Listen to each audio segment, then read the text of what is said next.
The most valuable resource we all have in life is time. And I'm sure most of us don't really have a lot of free time to enjoy our hobbies and do the things we love. Wasting that time on mediocre entertainment and bad experiences is one of the worst things that can happen to our routines. That's why I've always been careful about how I use my free time. What I choose to play, what I choose to read, what I choose to watch, it has to be worth it. The first time I heard about Sakamoto Days, I was skeptical. A retired overweight guy with a mustache didn't seem worth my time. It just didn't feel particularly appealing to me. That was until last weekend when I decided to turn on Netflix and give this anime a shot after some of my friends told me I had to watch it. And holy shit, this anime caught me off guard. Bullets flying, blood everywhere, a badass character in a suit shooting a bunch of bad guys. Sakamoto Taro is quickly introduced as the Super Saiyan version of John Wick in this universe, stopping bullets with chopsticks and effortlessly taking down every assassin coming after him. The story's premise is that he used to be a hitman but decided to retire after finding love, just like John Wick. But instead of the tragic sequence of events that led Keanu Reeves' character back into business, Sakamoto is living the slice-of-life dream with his wife and kid, running their family shop and enjoying his happily ever after. This blend of comedic, family-friendly environment mixed with occasional bursts of action and violence isn't exactly groundbreaking. Spy Family has done something similar, but few things are more entertaining than watching ordinary-looking guys turn out to be complete badasses with little to no explanation.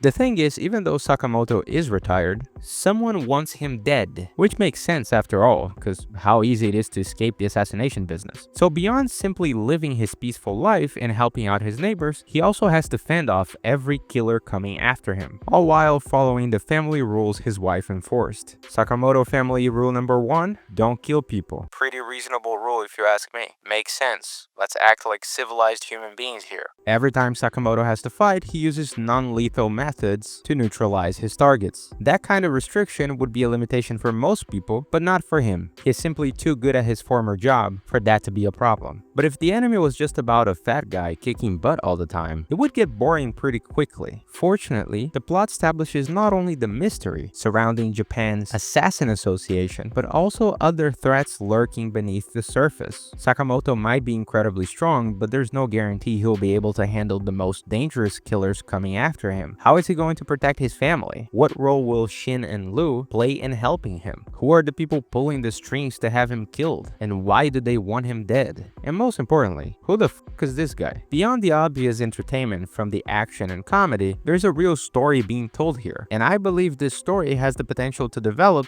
in a great way. There's a sense of thriller and mystery, with some pretty intriguing implications for the future of the plot. I haven't read the manga, but based on what I've seen so far, I'm excited about how promising the narrative seems to be. Now, to be completely honest, I did not expect this anime to have any depth at all. Comedy, action, and maybe a good enough story to be interesting? Sure. But genuine insights and questions about the meaning of human life or the purpose of our strength throughout our lives, that was not on my radar. Obviously, Sakamoto Days is not a philosophical anime. The dialogue isn't particularly intellectualized or hard to follow in any way, shape, or form. Almost everything is written as somewhat of a joke, and the character interactions are always light and funny, which contrasts perfectly with the fact that most of them are deadly criminals. However, the anime raises some surprisingly interesting questions and, in its own way, points towards a virtuous path. Sakamoto's entire reason for retiring is rooted in the value of human life and how much the people we care about truly matter. His connection with his wife and daughter shows him that whatever strength he has as an assassin should be used to protect those he loves. And that kind of love is a fundamental part of everyone's life. Even bad people might have a chance at redemption, to find people they love and change their ways. After all, that's kinda exactly what happened to Sakamoto. In a unique way, the anime demonstrates how second chances and acceptance can completely change a person's path. Themes like trust, a sense of community, and even self-esteem struggles are developed early in the story, giving the anime a depth I definitely did not expect to find. One thing I can say for sure is that Sakamoto Days is worth the time to watch. The question is, are you watching as well? Let me know in the comments down below what you're thinking about the anime. Of course, don't forget to leave a like and subscribe, and I'll see you next time.